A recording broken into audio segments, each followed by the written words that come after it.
I'm Suzanne Collins, and I'm thrilled to read to you from the opening of the story. Chapter 1. Coriolanus released the fistful of cabbage into the pot of boiling water and swore that one day it would never pass his lips again. But this was not that day. He needed to eat a large bowl of the anemic stuff and drink every drop of broth to prevent his stomach from growling during the reaping ceremony.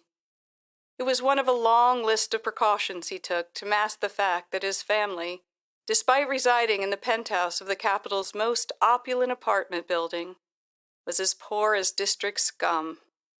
That at 18, the heir to the once great House of Snow had nothing to live on but his wits. His shirt for the reaping was worrying him.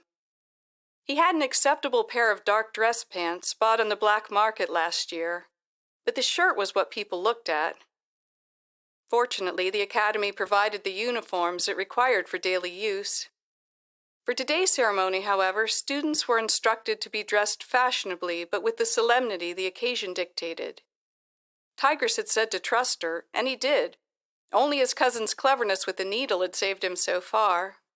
Still, he couldn't expect miracles. The shirt they dug from the back of the wardrobe, his father's from better days, was stained and yellowed with age, half the buttons missing, a cigarette burn on one cuff. Too damaged to sell in even the worst of times, and this was to be his reaping shirt? This morning he'd gone to her room at daybreak, only to find both his cousin and the shirt missing. Not a good sign. Had Tigris given up on the old thing and braved the black market in some last-ditch effort to find him proper clothing? And what on earth would she possess worth trading for it? Only one thing. Herself. And the House of Snow had not yet fallen that far. Or was it falling now as he salted the cabbage?